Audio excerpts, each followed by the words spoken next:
है, फजूल खर्ची की रस्में, इसराफ, शादियों में क्या कुछ नहीं हो रहा है। आप इस मुल्क में एक पैगाम लेकर उठे हैं, उस पैगाम के अलमबरदारों की अगर ये हालत है तो इस मुल्क में हम आइडियल कैसे पेश करेंगे? इस मुल्क में हमारा नमूना क्या होगा?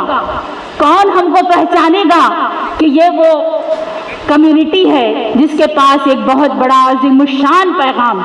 मेरी जिंदगी में, हमारे वतन की रहने वाली शांति की जिंदगी में कोई फर्क नहीं है। वो भी उसी तरह की तकरीबात का हिस्सा है, मैं भी उसी तकरीबात का हिस्सा हूँ।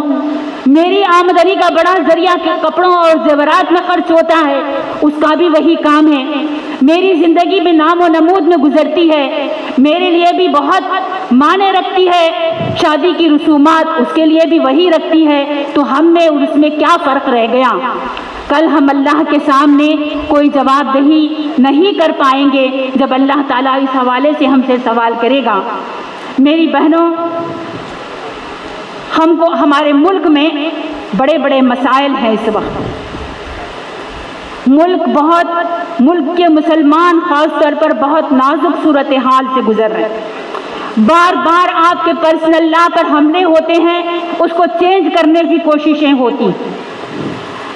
कोशिशें कोई कितनी सतह पर कर लें, अगर आप सलामत हैं, आपका सर सलामत है, तो आप इस दीन के अलमबरदार बनकर जिंदगी गुजारेंगे।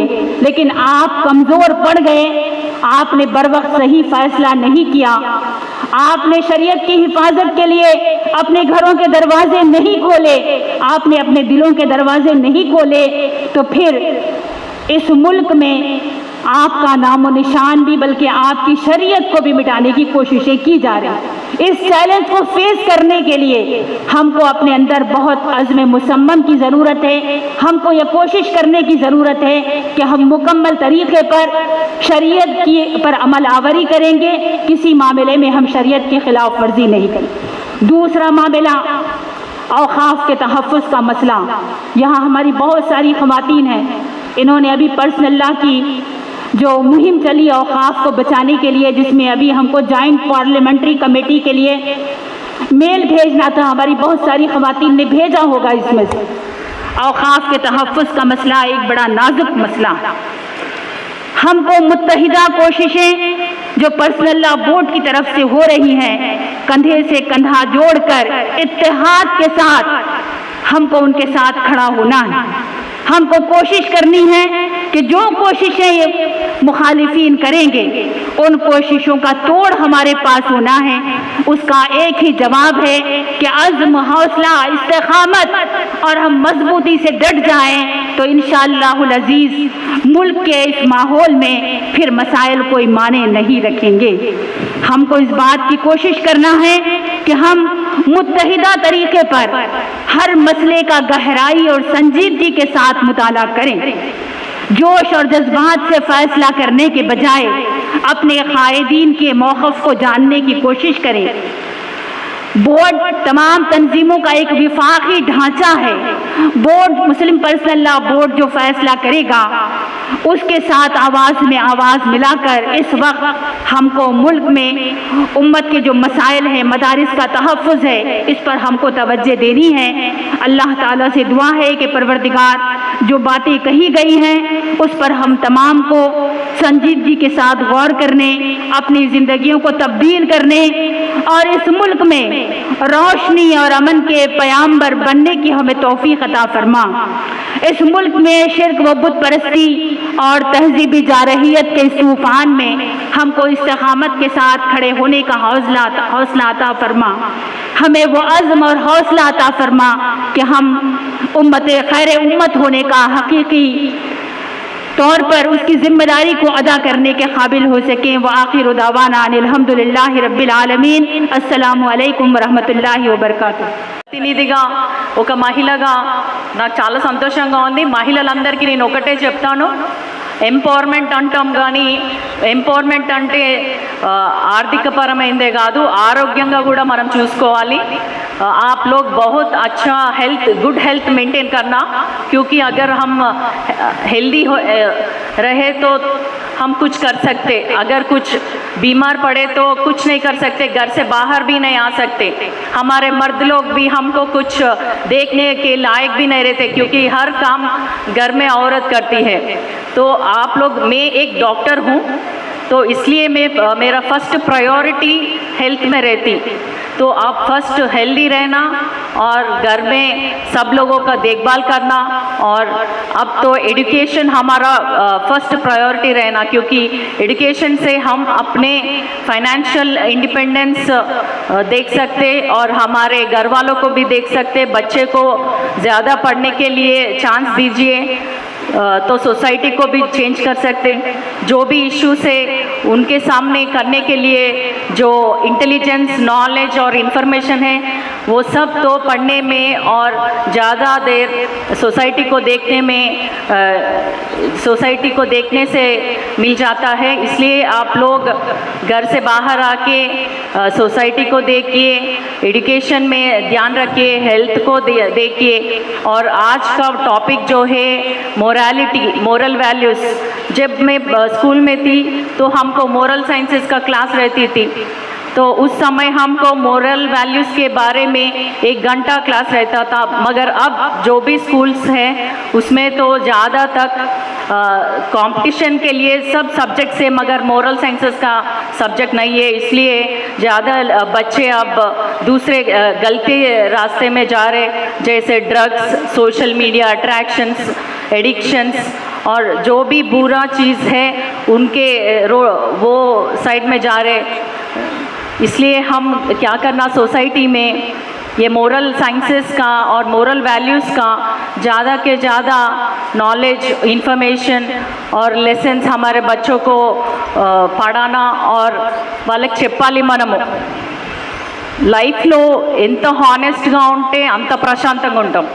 మనం ఒక తప్పు చేస్తున్నామంటే ఆ భారము, ఆ వెయిట్ మన మీద పడతానే ఉంటుంది।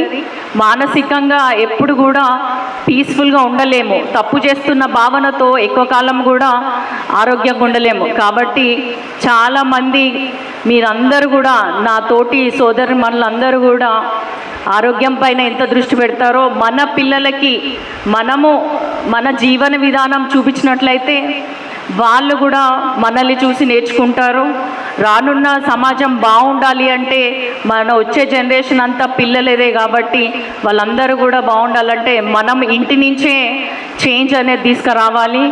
ఈరోజు वसल्लम की ज़िंदगी हमारे लिए सबसे बेहतरीन मिसाल है।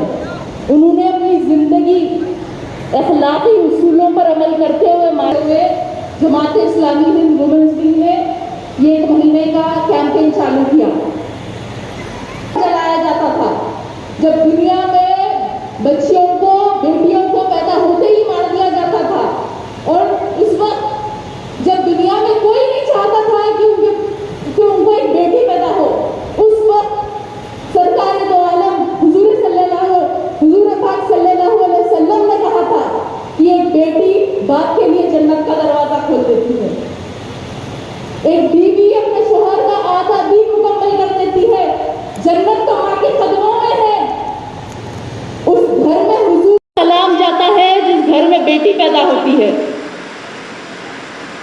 हुजूर पाक सल्लल्लाहु अलैहि वसल्लम ने अपने आखिरी खुतबे में ये कहा था कि औरतों की इज्जत करो, औरतों के साथ अच्छा सलूक करो।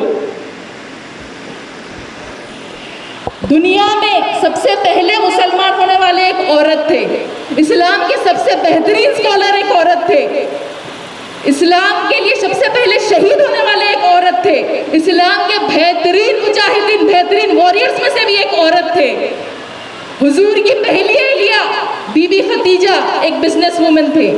हुजूर की दूसरी अहलिया बीबी आयशा एक बेहतरीन स्कॉलर, टीचर थे, वो हदीस नशरी करते थे। करबला के बाद हुजूर की नवासी बीबी ज़ैनब ने क़ियादत का किरदार संभाला और यजीद के खिलाफ वकालत की। कुरान ये कहता है कि men and women are equal, but they are not same। बराबर है लेकिन अलग अलग है। दुनिया में सबसे पहले औरतों को प्रॉपर्टी और इनहेरिटेंस के राइट्स इस्लाम ने दिए।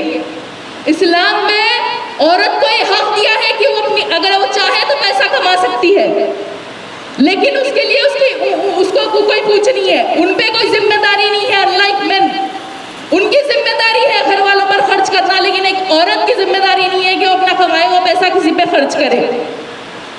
आज से 1400 साल पहले औरतों को वोटिंग राइट दिया गया था, वो सवाल भी करती थी, जंग भी लड़ा करती थी। इस्लाम ने औरतों को एजुकेशनल राइट्स दिए। इस्लाम में औरत अपनी पसंद का निकाह कर सकती है।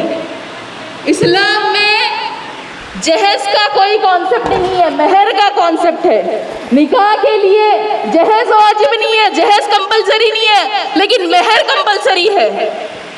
और इस्लाम में औरत चाहे तो खुला ले सकती है। इस्लाम ने औरतों को मेंटेनेंस का राइट दिया है इद्दत तक।